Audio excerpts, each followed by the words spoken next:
the role that every group in this country, every group, the role they have been playing. And your group, the fisher folks, I made the point just now at number 2, Chitanka, when I met with a number of fishermen there, that you have been making a valuable contribution to our country's economy. So much so that when we got into government in 2020, we recognized that the fishing industry need an impetus, something to push it. Now, we increased budgetary allocation into the fishing sector, but more importantly, we give every fisherman a grant. Y'all remember we gave y'all a grant, right? We then went about expanding and rehabilitating almost all the wharf and landing site in this country. We are continuing, that is a continuous process. Work are still ongoing. I know I have made a commitment of doing the road. You all had an issue with the road. Fix that. But when you look around this country, and you could go and check, we try as much as possible to put in the basic things. Ensure you have washroom, proper washroom facility. At least have a shed where you can mend your sail and take comfort, like from the elements, the rain, the sun. We put in lights so that you can enhance these places. The major wharf around the country, the major wharf around the country, we try as much as possible to rehabilitate. For example, one of the major wharf we have, where we have hundreds of vessels moored on a daily basis, and which always you have a 24-hour service. Melbourne, in Georgetown, we're doing the entire wharf. We rehabilitating that wharf, works are ongoing there. Places, you have another major landing site at Monrepo. You got almost 250 vessels moored there. We're doing some work there now.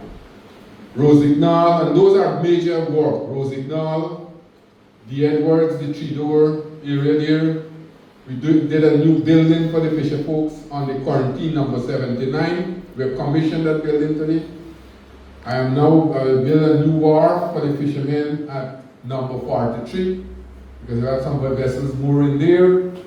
And all across this country, we try as much as possible, because we recognize the important role that you are playing. The fishing industry, the entire fishing industry in Guyana, we have approximately 18,000 persons employed directly, make them living from the fishing industry. You might be the boat owner, you might have a 5-man or a 7-man crew. From that, when they come out, they get their family depend on their money. Then you have people directly working with you all. So when you check all these persons directly, you have about 18,000 persons directly depend on this. Then you got the indirectly, people who depend indirectly. Because when the fisher folks, when you come and you earn the money, you go out there and spend the money. Just like in the sugar industry. When factory now operate, when you get out of crop, the market is you yourself as fisher folks, you fish just be slow. You know that? So those are the effects. And we recognize that it's important that we look at this industry. This here is the cheapest form of proteins for Guyanese. Fish is very nutritious, and they're getting it at a reasonable price. That is why in 2022, when we had this issue about low catches, we had engaged an organization called the FAO, the Food and Agriculture Organization. The United Nations have that. And they did a study why we having low catches. And the study, they concluded that because of climate change, where the fresh water enter the Atlantic and the fish start to move away from the fishing ground. So whilst you that's fishing in Albion or out on the Corentyne, 5 years ago, you used to have a proper fishing ground where you catch a lot of fish. Now those fishes will move to different parts of the ocean. That was the conclusion of it. That is why also we recognize that the input for the industrial, input, things like twine, rope, whatever you use, even outboard motor, we are trying as much as possible to reduce the duty or take out the VAT, take out the duty and tax on those things so that it can be cheaper for the fishermen. There are a number of persons, I don't know how many in Corentyne, but we had the issue just before 2020. We had serious piracy in the ocean. You all remember how many persons lost their life. Many of y'all compatriots lost their life in the sea when they had pirates killed them and stole their catches, like how they caught this comrade state. Right? We try as much as possible to reduce. We work with the Coast Guard, we work with the police, we work with all the agencies to reduce the incidence of piracy. When I became Minister of Agriculture, we started the process of buying these tracking devices. I don't know how many vessels were given tracking device here. But if you have these tracking devices, we can track you any part in the ocean where you are. So I asked the Fisheries Department to continue that program where they are placing the tracking device on your vessel. And when you go out there, they have a station where they monitor these vessels and the station so they can track you easily. Because sometime before that, many persons we were unable to account for people. So all these systems we put in place, and I want to help you all. But you can't continue, let me be frank, when you come and raise the value, we give you all a grant already. The government giving a $100,000 grant to all Guyanese 18 and over. We're trying to give school children cash grant. Every child that attends public and private school will receive $55,000 next month from the government. We increase public assistance. Every year we're giving increase to workers in this country. But you can't continue to bring in cash all the time. You have to develop the industry to make the industry more resilient. Y'all agree with me?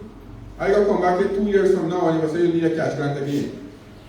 We have to make the industry more resilient so that you can earn a daily income or a weekly income from the industry. And how we can do that? We have to work with you. So I just launched a new program at Corentyne. I don't know how many fisher folks are involved here at Albion, but we have to have something else rather than fishing too. We must not stop doing fishing work. Fishing is important for the country's economy. Fishing is important for your daily bread, for your survival, for your income. Fishing is important for the country, for people to purchase fish, to get the form of proteins that we're talking about. And when you fish, the country benefit, your community benefit. So we have to work together. And our government always listens. For example, the Vice Chairman asked me that when I come today, if I can get some hamper for the fisher folks. I said yes. How many? He said about 200 fisher folks. So what I want to do, we have to look at long-term plan. How we can make this industry more resilient. Some period of time, you'll have no catches. Fishing, you have an issue. You might go out, spend a week or two in the sea, when you come out back, to catch so low it barely take your expenses. Right? You can't make it. Sometimes when you get large catches and you come out back, the fish gone cheap. You understand? So you can't carry the price. So where we just come out and spend 14 days in the sea and come out with half ice box of fish, and you're selling, I was just calling a figure, $100,000 from that half ice box. When you come in a full box, now you sell the same $100,000. So you get double a disadvantage. When the fish catches are low, you got low catches, you got limited amount of fish. When the catches are high and you have plenty fish, the fish gone cheap. You make a market, this kind of market.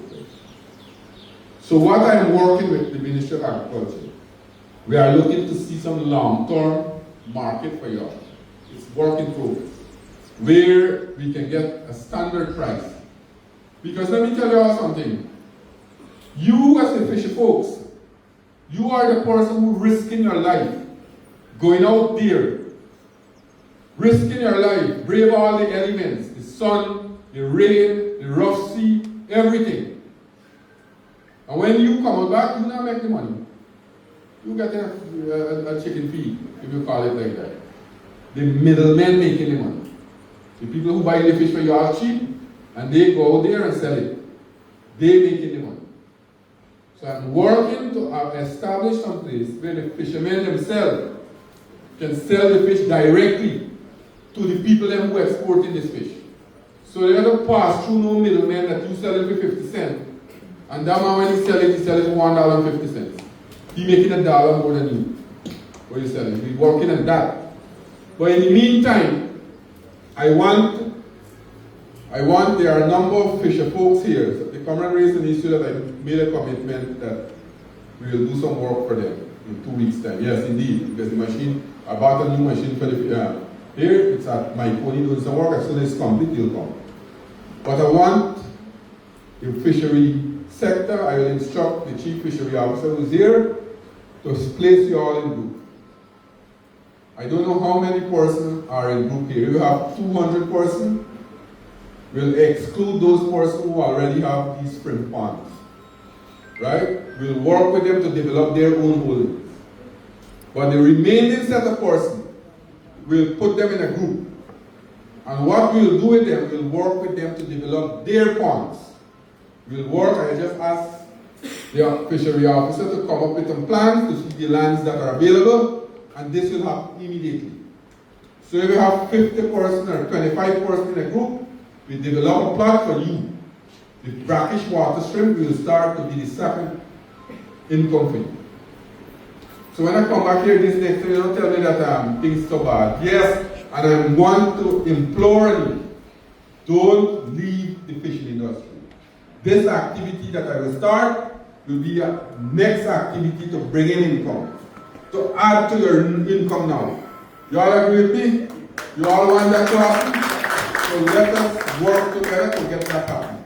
And I want, before next week out, this comrade here, work along, get all the fisher folks' name, take out those persons who already have ponds that we have to help them develop their ponds, but those who doesn't have, we'll work to put them in a group to get their own shrimp pond so that they can have an income coming in from that sector.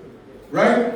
In the meantime, I will look at the wharf, I will look at the ramp, and I will do it for you all. I will expand it and see, but we have to look at the cost.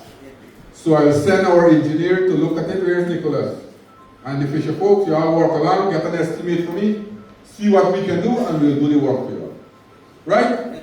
So, comrade, we have to appreciate, let me tell you, as a government, we are always responsive to the needs of people in this country. And that is why I'm saying that every single group, every set of workers are important for the country's development. And you, I recognize the role that you have been playing. You have been playing a valuable role to the development of our country.